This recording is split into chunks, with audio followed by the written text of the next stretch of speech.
I have a question for you. Have you ever felt like you have an addictive personality?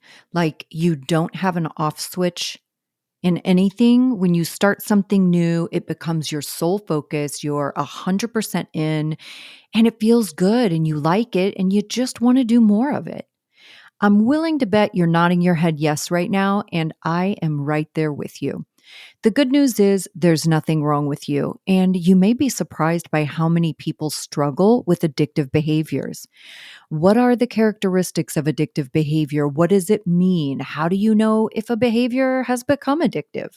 Well, let's talk about it.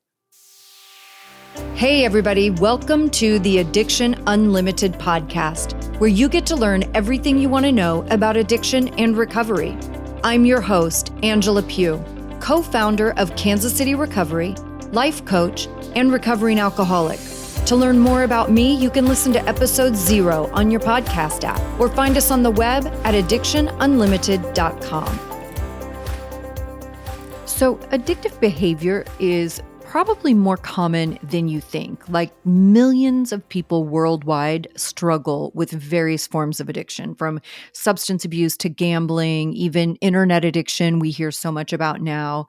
And we're going to get into the 6 major characteristics that define addictive behavior and shed some light on this topic. This isn't just important for personal knowledge, right? This is important even as a society. Like addiction has major consequences, not only for those of us that have it, but for everybody around us, our families, our communities.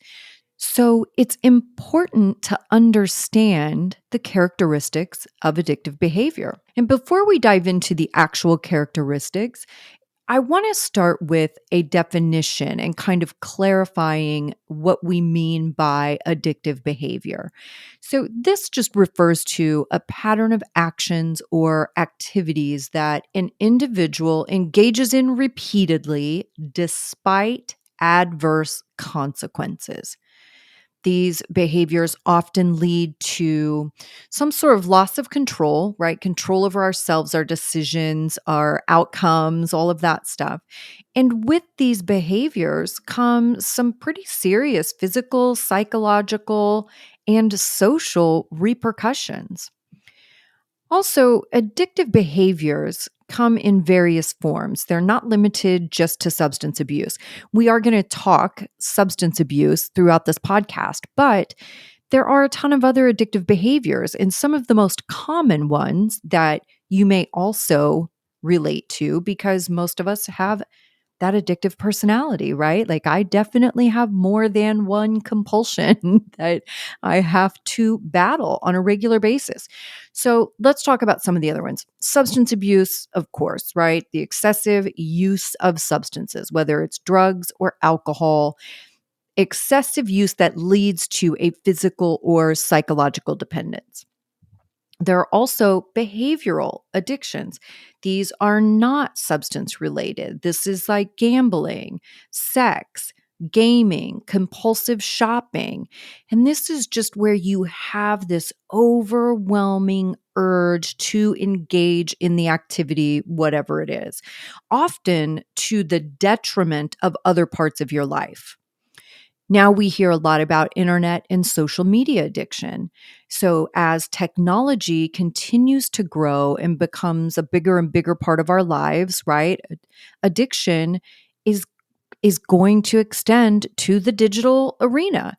And many people find themselves compulsively checking social media or playing games or browsing the internet for hours on end, right? Food addiction. Food can be a major source of addiction for some people. And whether it's overeating, binge eating, just having an unhealthy relationship with food, there are definitely addictive components there. Sex addiction, compulsive sexual behaviors, watching porn all the time, engaging in risky sexual activities. Another one that I feel like does not get talked about nearly enough is workaholism. Some people become addicted to work, dedicating an excessive amount of time and energy to their jobs, whether that is climbing the corporate ladder, working for yourself, whatever the thing is. But this comes at a huge expense to your health and usually your personal relationships, right? Because you're not around, you're constantly working. I can definitely struggle with some workaholism, although I've had to get much better at boundaries with that in the last couple of years. Another one, exercise addiction. And exercise generally is considered healthy, but it can become an addiction when it's taken to extreme levels because it leads to physical and emotional imbalances. Shopping addiction. This is the last one we're going to talk about. Compulsive shopping. You hear it all over. You see all the memes about retail therapy. And this can easily spiral out of control, causing financial difficulties, emotional distress. This is another one that can really take a toll on your personal relationships. And these are just a few examples. There are a million more, right? So let's explore the 6 major characteristics that are associated with addictive behavior. The first one I'm going to get into is the inability to stop. This is the most common thing I think that we all think about is not being able to stop even when you want to. A lot of people say they can stop if they want to, but they really aren't able to. And you may try to stop and you may even succeed for a short while. I think we're all familiar with this, especially those of us with substance abuse. We're so familiar with this pattern, right? You can stop for a little while, but then you're unable to maintain that alcohol free or drug free lifestyle, and you end up right back where you started. Another problem when people stop, right, and struggling with this inability to stop is cravings and withdrawal symptoms. Especially with certain drugs, the withdrawal symptoms can be so overwhelming and so painful with certain things that it's hard to get through even the withdrawal part without using again because it's so uncomfortable.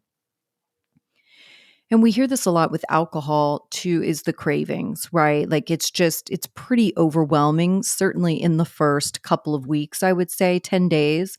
Really, really hard, not only to get through withdrawal, but to battle those cravings. So the inability to stop, even when you want to, you can't. One thing I want to point out with this inability to stop, right? This is about lacking control.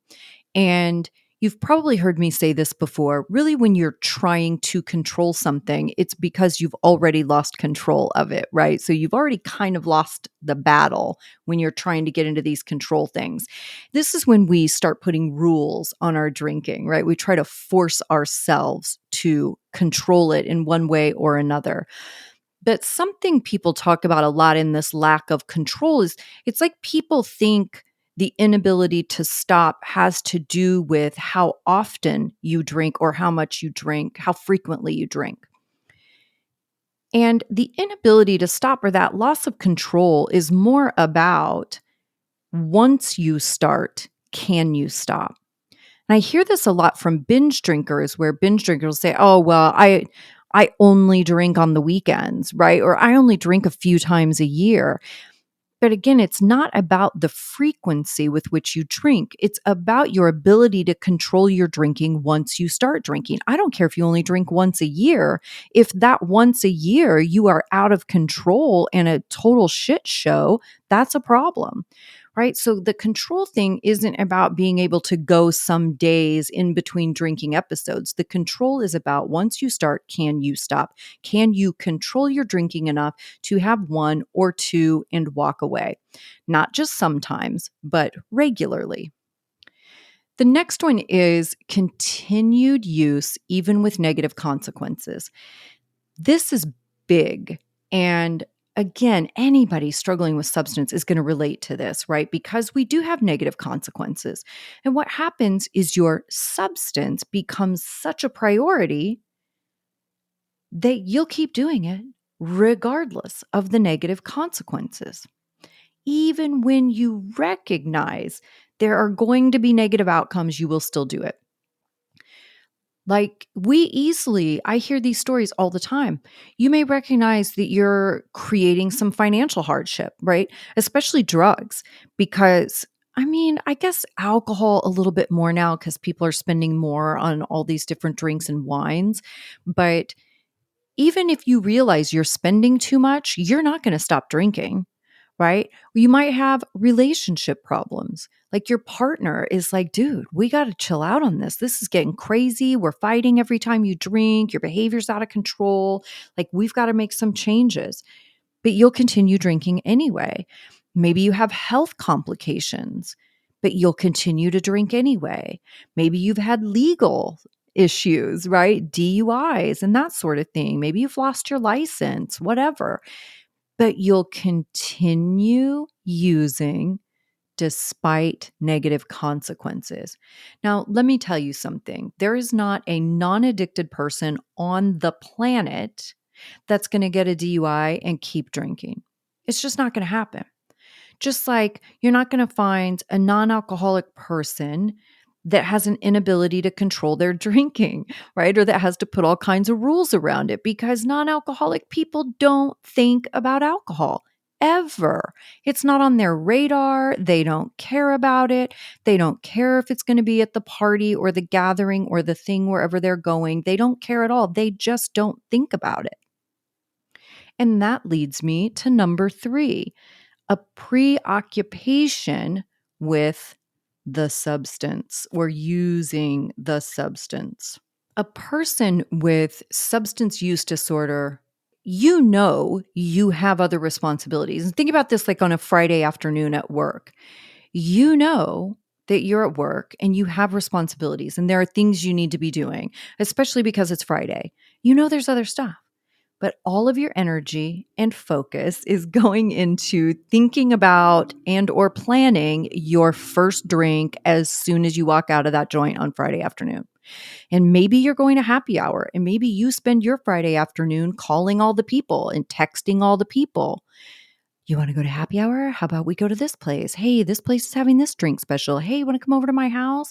I'm going to stop and get a bottle of wine on the way home, right? You know you've got other things to be doing, but you're preoccupied with the substance. And a lot of this too is because your brain has become dependent on the substance and it wants to seek it out on a consistent basis. And often, like to your family and the people around you, they start to feel like it looks to them like they don't matter because your focus and energy is about the substance, right? So the people around you are like, dang, it's like, I'm not even important. You could have come home and spent time with the kids, but you decided to go to happy hour. You said you'd be home by 8. You came home at 11, right? Preoccupation. You've probably heard me say before, I always say I had 3 phases of my life, right? I was either planning drinking, or recovering from drinking. That's preoccupied, right? Like it is every piece of my life. It was there and it was front and center. So let's move into number 4, changes in behavior. When you use drugs or alcohol on a consistent basis, your personality is going to change and your habits are going to change. You may not want to engage in the activities that once were really fun to you. You may not want to be spending all the time with family and friends like you used to. You may not socialize with the same friends because you may have new friends now, right? That use or drink the way that you do. But you lose interest in things that used to bring you a lot of joy, that used to make you feel really good. And those changes in behavior are inevitable, right?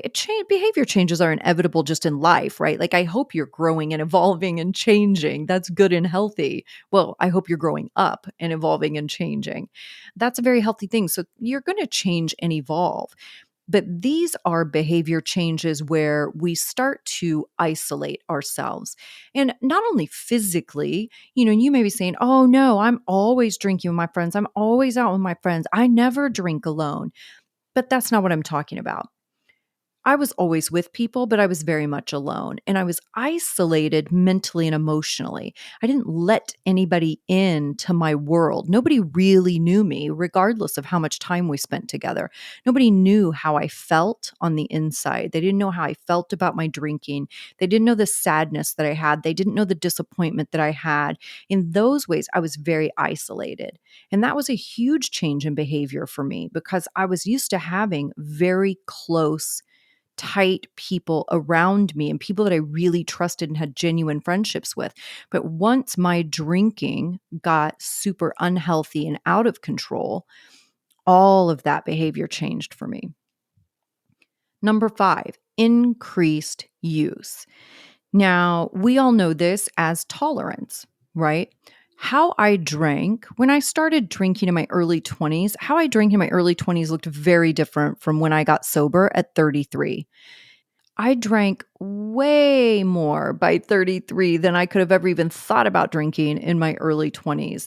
And what happens is you need more and more of your substance to get the same good feeling.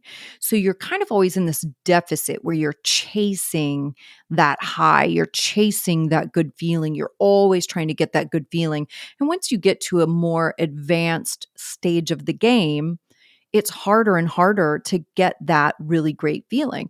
I know for me at the end, for sure, I drank right through the good part because I drank so much and I drank so fast at that point. I didn't even get to enjoy that little piece of drinking time that was really relaxed and fun and felt good because I just drank right through it. And I'm sure if I had that experience, a lot of you did too. And maybe you're still having that experience. But my use, how many drinks I had, continued to increase over the years. And that progression was so slow that I didn't even realize it was happening, right? Until it already had me. It already had me hostage before I figured it out. All right, number 6, withdrawal symptoms. And a lot of people are going to say, I don't have withdrawal symptoms. But let me tell you something. If you've ever had a hangover, you've had withdrawal symptoms. That's all a hangover is. It's withdrawal. The alcohol's leaving your body. It makes you feel like crap. Your brain becomes more alert, saying, I need a drink, right? You need to give me more of that substance to make me feel good again. That's all withdrawal symptoms are. Or you hear people talk about the coffee headache, right? That's withdrawal. You get a headache if you don't have the caffeine. That's withdrawal. Some people, certain drugs especially, those withdrawal symptoms are so heavy and so hardcore, like we talked about a few minutes ago, it makes it really challenging to stay clean and sober because it's so physically painful, those withdrawal symptoms. And this can be anything from, muscle pain, headaches, sleeping issues, right? You can't sleep very well. For me, it felt like I had the flu. Really, that was my kind of detox, was several days. I just felt really crappy and I sweated a lot. I had hot sweat, cold sweats. It was kind of all over the place. I had a lot of body pain. It felt like I had the flu. But I didn't have seizures. And you may or may not know this, but alcohol is one of the only withdrawals that you can actually die from. It is incredibly dangerous. That's why we always recommend that you go do a medical detox or be seen by a doctor. I did not know that when I got sober and I just laid on my couch. I had my Rottweiler back then and I just laid on my couch with my Rottweiler and went through it because I didn't know. I had no idea it was dangerous. Benzodiazepines is the other withdrawal that is very, very dangerous because both of those things are nervous system depressants, right? So they'll shut down your heart and lungs. And if you do them together, then it's twice as dangerous. So, and there is no rhyme or reason as to who it's going to be really dangerous for and who it's not. There's no way to know that. It's not correlated to how much you drank or how often you drank. There really is just no way to know. I was perfectly fine, but I've definitely known people who have died from withdrawal. I knew a guy just a few years back that had a seizure in alcohol withdrawal and fell in his kitchen and hit his head and was too weak to even call 911 for himself or call somebody to help him. So just don't mess with it. It's always best to be seen by a doctor or something like that with alcohol or benzodiazepines. Benzodiazepines are anti-anxiety meds like Xanax and things like that, Klonopin. So anyway, we're going to recap these really quickly, and then I'm going to go through some questions that I get a lot, right? So number 1 was the inability to stop. Number 2, continuing use, even with negative consequences. Number 3, preoccupied with substance use. Number 4, changes in behavior. 5, increased use, right? That tolerance we were talking about. And 6, withdrawal symptoms. So these are the 6 major characteristics of addictive behavior. And I'm sure you can relate some of this stuff to your behavioral addictions also. I know I certainly can. So, what causes addictive behavior? This is something that floats around a lot. People are very curious about. And it really is influenced by a combination of things, right? There is a genetic component for sure. There's environmental, there's psychological factors. And all of these things are different for every person because we're all raised in different homes by different people.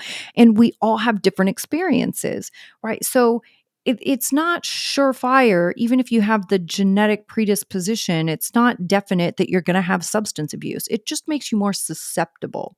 But those are really the big things. The genetic piece, I think they say if you have the genetic piece, it increases your chances of a substance addiction by like 50%, something like that. I might do another episode about that down the road. The other thing I get asked a lot is, can anyone become addicted? And this kind of goes with what I was just talking about. Yes, anybody can become addicted. Listen, if you drink enough, if you drink consistently enough for long enough, it is going to hijack your brain and you're going to become addicted. It doesn't matter. Like if you do it long enough. And here's why: because your substance, whether it's alcohol or drugs, whatever your thing is, it changes your brain structure and your brain function, right? So we hear this thing, is addiction a choice? Is it a choice or is it a disease? And people love to argue everything.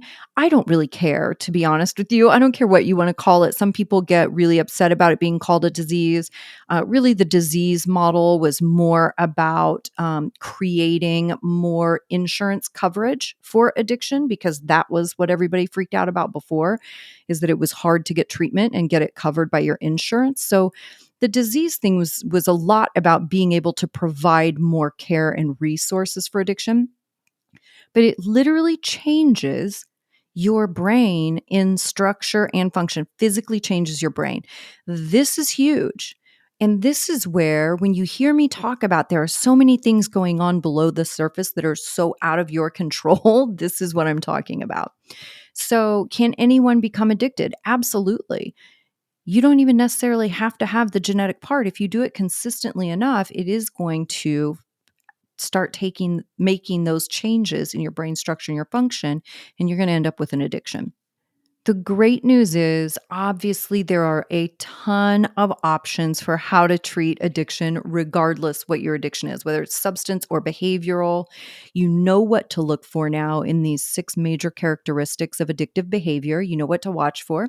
If you're listening to me, you've probably already identified that you have some addictive behaviors, and there may be more that you haven't identified yet, but it's all treatable. The beautiful thing about having addiction is it's super manageable with the right tools. So get some help. There are plenty of online communities. There are plenty of in-person communities. We'd love to see you at all of them. And I am here to be your personal coach in all of these things, in great life change, getting control of your life back, feeling good again. And I will link in the show notes how to reach out to me if you want to see if we're a fit. I hope you're having a fantastic day, and I will see you next week. You've reached the end of another great episode of the Addiction Unlimited podcast. Candid and honest conversation about addiction and recovery. Be sure to visit us at addictionunlimited.com to join the conversation and access show notes and links to everything we talked about. Love this episode? Please take 30 seconds to subscribe, rate, and review on iTunes to help us improve and give you the information you want. Thanks for listening. See you next week.